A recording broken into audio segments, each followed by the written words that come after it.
Hi everybody. So it is horribly windy now. It's Mother's Day. So I'm out here and I wanted to make a video. Even though it's windy, I hope you don't hear all the wind. I had to switch to blue tags because I used up all my pink. So John and I spent a couple hours out here planting, and I'm going to take a quick walk and show you. So this is where there's a creek that runs through here. That's a willow tree. It gets pretty windy, so I've started my plants here. So these ones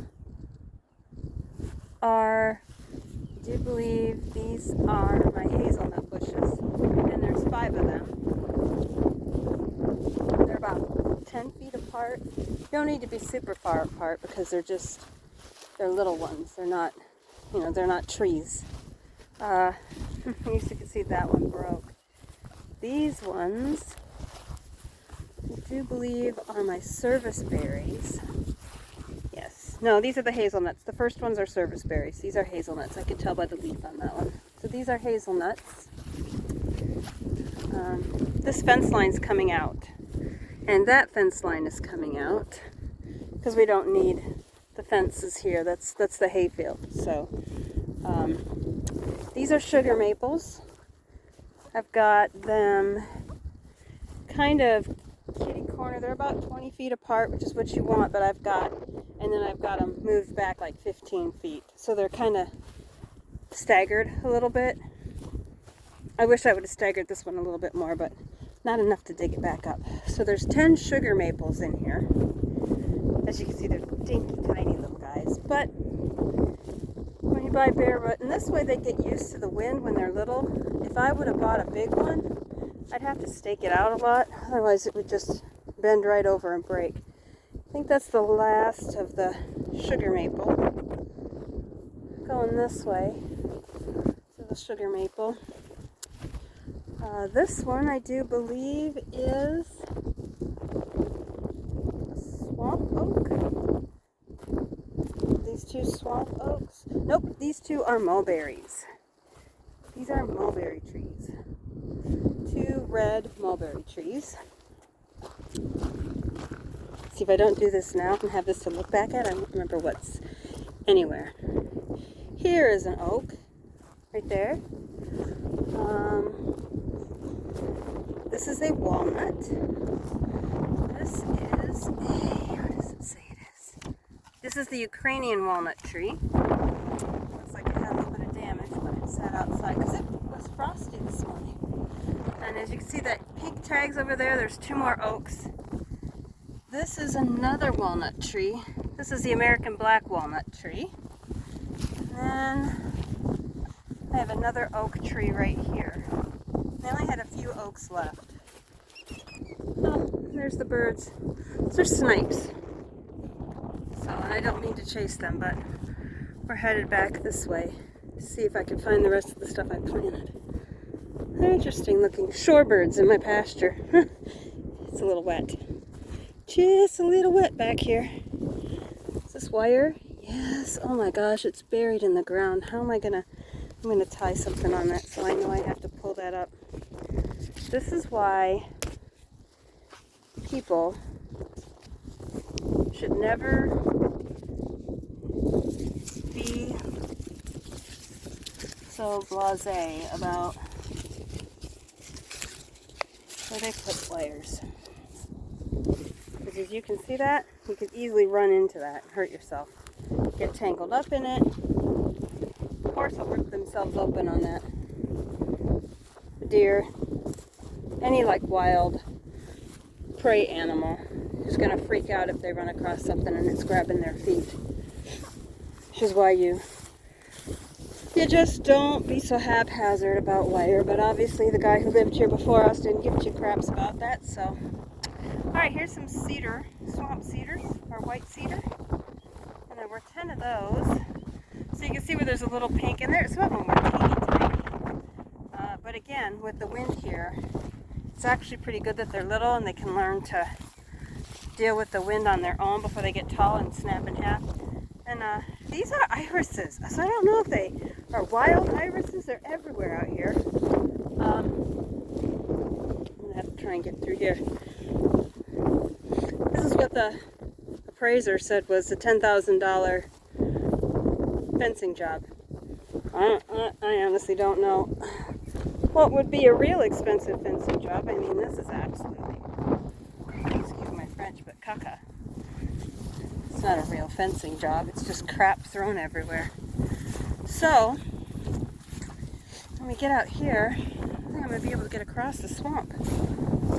We didn't put any on this side. Oh, that's my hat. I don't know if I can see the pink tags. Oh, you can see a couple over there fluttering. Way over there. Those are swamp oaks. They're supposed to be really good for swampy areas. So, and as I dug down in here, the water table was really low. You can see there's marshy stuff, but some of the water birds love it. The mallards, the geese, Canadian geese. But over there are 8 more swamp oaks mixed in there. We started down by that fence post and worked our way up. And then I'm going to go back this way. Actually, I might actually cross on the other side of the boulevard. So, John is supposed to get a hold of one of the guys who has a forestry mulcher, which are really cool. I hope I get to be home when it's working on it, because it's like a big lawnmower that literally would go through here and just mow all this stuff down. So, that'll be good, because then we can get all this back into hay. And then I won't have to worry about having hay for the sheep and the goats and the horses and, you know, everything else that I'm going to be getting here. Possibly cows, but not right away.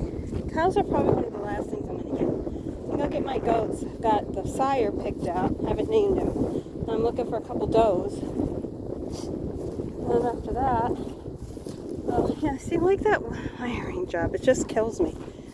But here, yeah, see, this will all get hog brushed or torn out. Lots of clover out here. I mean, clover's a good mix to put in hay. As long as it gets... Most of the time people don't like clover in the Pacific Northwest because it can mold easily. But with the amount of wind we have here, everything's going to dry, please. I mean, it just blows here. It'll blow here this way for a couple hours, and then it'll stop, and then 20 minutes later it'll start blowing in the opposite direction.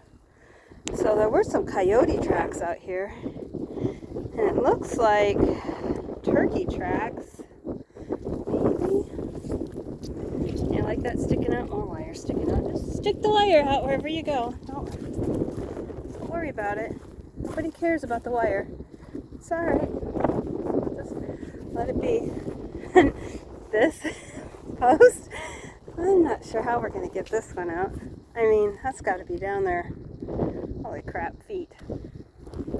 So, but anyway, I wanted to come out here, let you know that I was busy planting for most of the morning.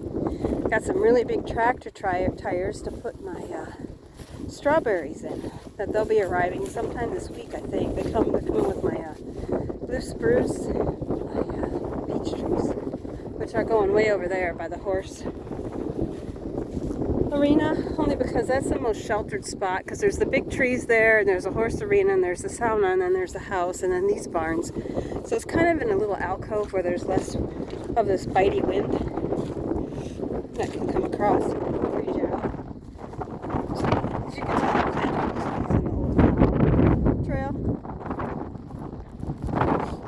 So John's going to have his shooting range that goes from that last barn on the left. He's going to shoot from inside so he doesn't have to be out in the rain and the wind and stuff. And then his backstop is going 50 yards is where that white fence post is, the temporary one. And then he's going to put a big backstop there where that white fence post is. And then he'll be able to do rifle shooting too. So, yeah. That's the good stuff. He had his game cam out. We've got some deer coming on the property that we saw. Of course, it's kind of out, so I don't know if he's seen any turkeys. All the turkeys they're up close when they're looking for their girls. It's mating season. They're all arguing. So, all I wanted was a girlfriend. So yeah, all those pretty little pink flags fluttering in the wind. Beginnings of my orchard. I got part of them in. I got one of the blueberry bushes in. I bought 3 more today. They were on sale. My husband bought me a pink lilac for Mother's Day because I've always wanted a pink lilac. I've just never had one. I don't know why. I guess I was too busy buying other stuff to plant.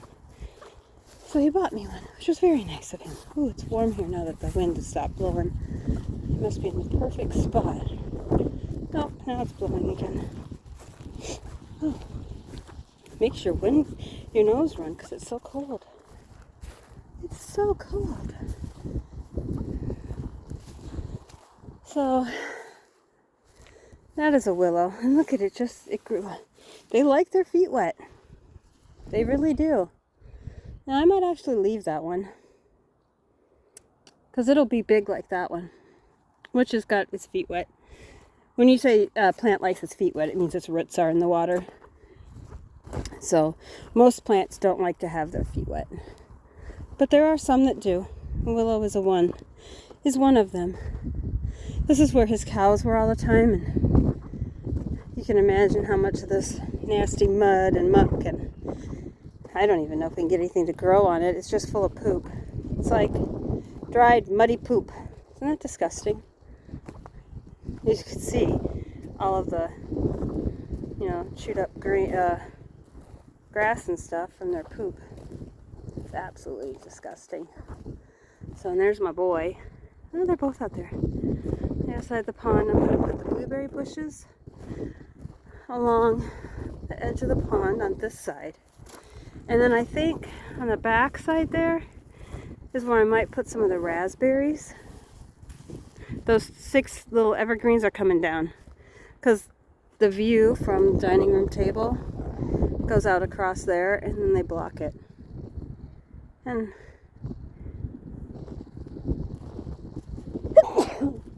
excuse me, I don't want my view blocked. But what is that? Oh, it's just birch bark. And those birch trees are coming down. So tomorrow maybe I'll plant a couple more of my big trees because I know where those are going now. And once you get started planting, then you can figure out. See, here's one of the blueberry bushes I've planted already. It has some blueberries on it, but I think they're all going to fall off. You really don't want to plant a tree, a fruit tree, and have it produce fruit the first year. You really want it to have the first year or two to work on its roots and get established so that it's strong and healthy. Then you can get blueberries. But I have 3 in the house that I'm going to plant. And then I think I ordered more. I've got more coming, I do believe, with the other stuff. Is it a cherry tree over there or an apple tree? But I've got some apple trees and a cherry tree. You know what? I'm going to go put that fence up that we took down just in case Ding-a-ling-a-ling over there. I could see him pushing up against the fence because he's just trouble. They got out. Was it Thursday? Took off a couple pairs of Mustangs. The problem with allowing livestock and not having an area where, see, look, more metal just shoved